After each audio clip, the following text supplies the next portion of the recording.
Une machine capable de stocker des téradoctets, ainsi que de faire du stream et faire du travail en déporté. Eh bien salut tout le monde et bienvenue sur ma chaîne. Aujourd'hui on se retrouve pour parler informatique et plus principalement de mon serveur. Dans cette vidéo je vais vous présenter mon serveur principal Onyx. Vous pouvez voir que derrière moi il y a eu pas mal de changements, dont ce petit tas de serveurs, ainsi que la nouvelle disposition du setup. Je précise que hors les serveurs, rien n'a changé, donc n'hésitez pas à checker ma vidéo setup qui est toujours d'actualité. Alors avant de vous présenter la bête en détail, je vais commencer par parler des fonctionnalités.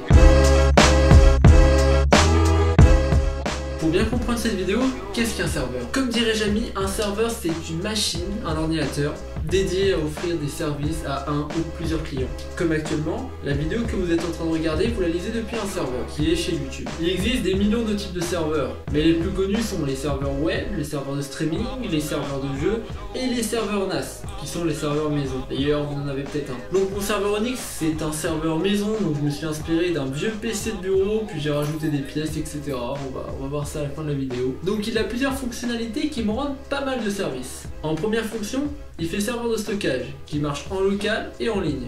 Donc un peu comme un NAS, d'où l'acronyme Network Attached Storage. Mon anglais est claqué, je sais.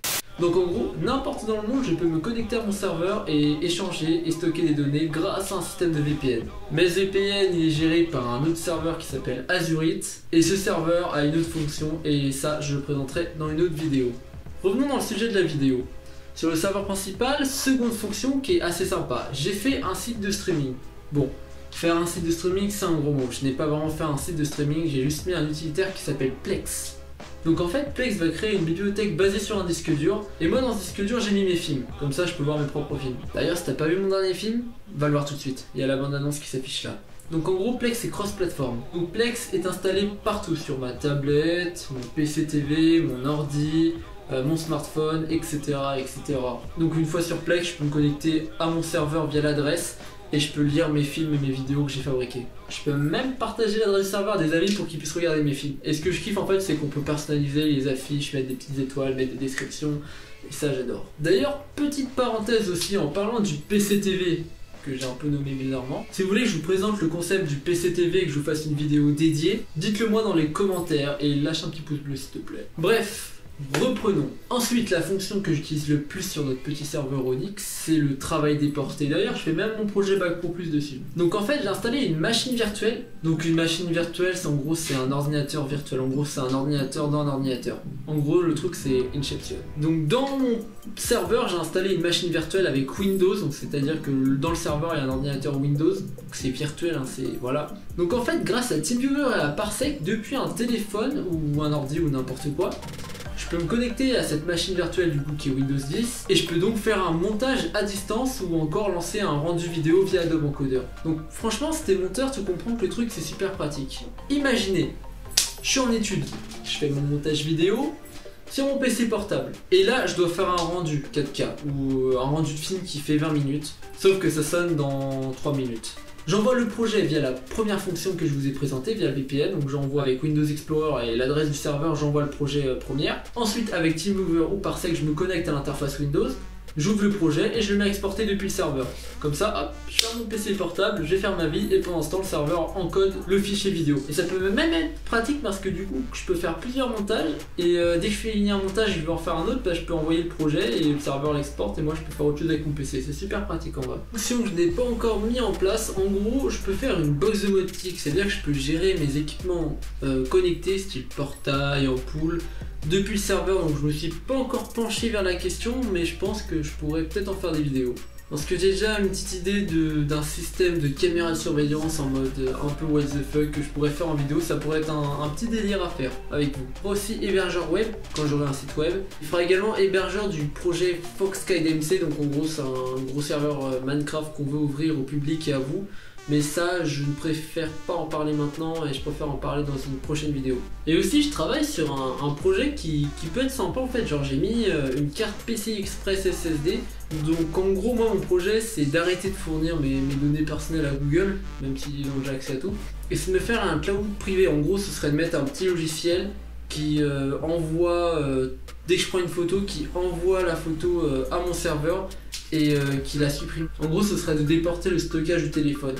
Bon, je travaille encore dessus, j'ai trouvé le logiciel, mais il y a encore quelques petits défauts, genre est-ce que quand je suis en 4G, bah ça envoie tout au serveur, ou est-ce qu'il faut que j'attende que je suis en mode Wi-Fi pour pas dédlinguer ma 4G. Il y a encore plein de petites questions comme ça, et ça j'y travaille encore, mais je ferai peut-être une vidéo parce que c'est cool si j'arrive à le faire. Dernière fonction pour l'instant, qui est ma préférée, vous êtes pas prêts.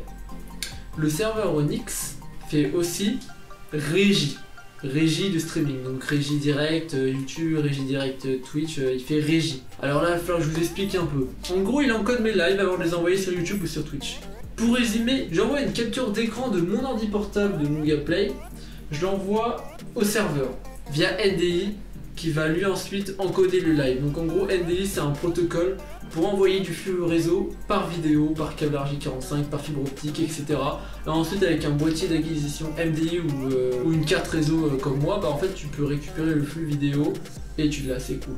Bon, il y a encore quelques petits bugs, moi je sais pas si c'est dû à mon réseau, de toute façon j'ai bord pour l'améliorer. Bah tu vas me dire, pourquoi faire ça et pourquoi pas directement utiliser OBS sur ton ordi et tout faire sur un seul ordi? Et bah comme ça, la puissance de mon ordinateur est concentrée pour faire tourner le jeu, uniquement le jeu, et non l'encodage. Comme ça, la puissance de l'ordinateur qui fait tourner le jeu est concentrée sur le jeu uniquement. Faut savoir que quand on fait un live sur un seul PC, bah en fait, les composants vont travailler pour faire tourner le jeu, et aussi pour faire tourner l'encodage du stream. Donc en gros, ta carte graphique va travailler pour faire tourner le jeu, et aussi OBS avec le flux, la caméra, encoder le fichier et tout. Ou soit tu utilises ma technique si tu as des PC puissants mais que tu veux quand même avoir un luxe quand tu joues. Voilà, donc le PC qui fait tourner le jeu est dédié à faire que tourner le jeu, donc tous les pièces et tous les composants vont faire vraiment que tourner le jeu. Et ensuite, le serveur d'encodage, lui, va faire que encoder la vidéo, donc en gros ça répartit la tâche sur 2 machines. Voilà, donc c'est ça. Et pourquoi je disais régie? Parce qu'en fait après je peux installer des petites consoles sur le serveur et mettre plusieurs écrans. Et si j'ai un pote, bah, il peut venir gérer mes pistes audio, gérer mes flux vidéo, il peut changer les caméras, mettre l'intro, mettre la webcam, mettre les trucs. Donc c'est assez sympa, j'ai pas encore approfondi tout ce qui est pratique, mais j'ai déjà essayé de faire 2-3 lives et ça marche nickel, j'ai aucun bug, j'ai fait du Minecraft, Shader, Blu-ray, 4K, tout ce que tu veux, ça marchait nickel, c'est super. D'ailleurs, allez me suivre sur Twitch, c'est gratuit et ça s'affichera là. Je vais essayer de faire des lives tous les week-ends, si j'ai le temps. Je précise un truc au niveau de la fonction d'OBS, alors je ne fais pas encoder le direct depuis mon processeur parce que je ne suis pas fou. Le problème c'est que si je fais encoder depuis le processeur, bah, ça va interrompre les autres tâches comme Plex et le stockage, bah, ça risque de faire bugger tout le serveur. Donc du coup ce que j'ai fait c'est que j'ai installé une carte graphique dédiée pour OBS. En gros OBS va encoder que sur la carte graphique, le GPU, et non sur le CPU qui est le processeur. Donc en carte graphique j'ai mis une RX 580 avec 8 Go de vidéo. Et j'avais payé ça pas très cher dans le temps et franchement ça tient le coup. Je peux faire du montage, je peux faire du stream 4K, tout ce que je veux. Maintenant ce qui manque c'est la fibre. Bon, maintenant attaquons la configuration. Au niveau de la configuration de la machine, je suis assez stable et je peux remplir toutes les tâches en même temps. Sans bug. Mais il faut savoir qu'il y a une semaine, je préfère pas en parler. Pourquoi? Parce que j'étais sur un processeur 2 cœurs. Alors 2 cœurs pour faire tourner mon Escort en Blu-ray sur la télé là-bas, plus le serveur Minecraft, plus l'encodage Adobe, plus l'encodage OBS. Non, 2 cœurs c'est mort quoi, ça supporterait pas la carte graphique et toute la RAM. Et même les 8 Tera à disque dur. Et oui, la semaine dernière j'avais un Pentium Gold pour toutes les tâches. Et franchement bah... Quand les techniciens du serveur Minecraft voulaient faire une survie et que moi je lançais mon petit film d'escort pour voir mes faux raccords pour la 60e fois, bah leur survie tournait au rollback et au drame quoi. Et je parle même pas du processeur qui douillait sa maman.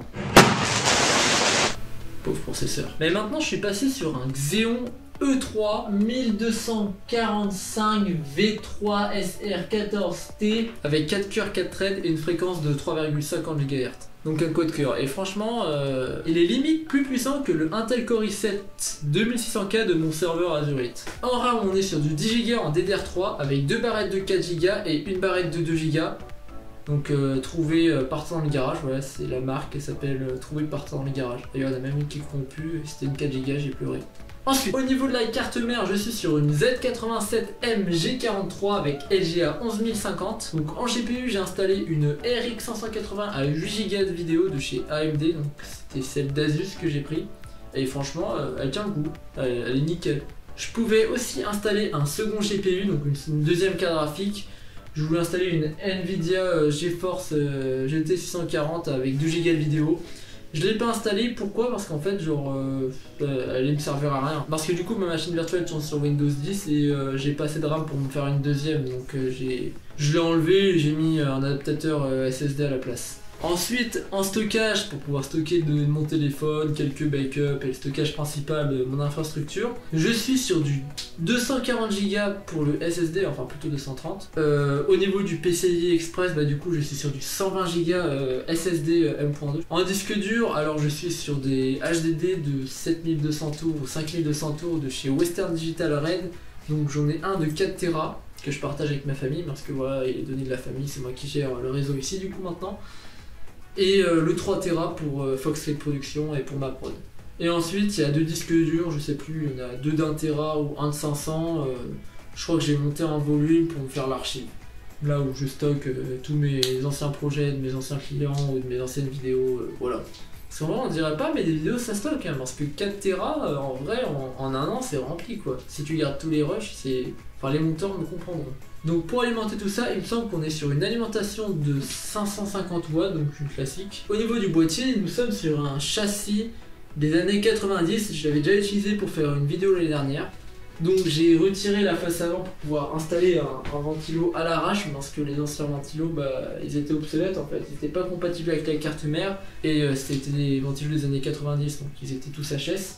Donc j'ai mis un ventilo que j'ai vissé là pour créer un flux d'air pour envoyer de l'air frais sur les disques durs, parce que voilà, les petits disques durs de 4 Tera de chez Western Digital Red, ils chauffent un peu quand tu vas dedans. Donc voilà, donc j'ai arraché toute la face avant, et c'est déjà bien, en vrai j'ai enlevé plein de trucs, j'ai foutu plein de disques durs, donc c'est très moche. Ça fait un petit style. J'aimerais bien changer le boîtier, il faudrait que je trouve un truc plus moderne. Voilà, je pense que c'était tout pour ma config et en vrai, toutes les fonctions marchent nickel pour l'instant. À la suite, j'aimerais bien changer le boîtier et rajouter de la RAM, mais je suis limité par mon super salaire YouTube. Voilà, je vous remercie YouTube de moi. Merci. D'ailleurs, à force d'investir de l'argent personnel dans les projets pour mes vidéos YouTube et pour vous, je suis fauché. Donc si vous voulez aider la chaîne, n'hésitez pas à aller checker le Tipeee ou me faire un don sur le PayPal qui est dans la description. Ça me ferait super plaisir. Je pense que j'ai un peu tout dit sur cette machine qui reste une de mes préférées dans cette salle. Mais attention, ce n'est pas la plus importante et ça, on verra ça dans une autre vidéo. On arrive à la fin de cette vidéo, donc merci d'avoir regardé. N'hésitez pas à vous abonner, à liker si vous avez aimé la vidéo et à partager ou me faire un don, ça me ferait super plaisir. Éventuellement, je ferai peut-être une vidéo pour fabriquer un serveur de streaming YouTube, comme je l'ai expliqué dans la fonction de tout à l'heure, pour pouvoir streamer sur 2 PC différents. Surtout qu'il n'est pas nécessaire d'avoir du matériel de ouf. Donc si vous voulez que je fasse une vidéo comme ça, n'hésitez pas à me le dire dans les commentaires ou à me le dire en MP sur Instagram. Sur ce, je vous laisse, c'était Maxence. Ciao.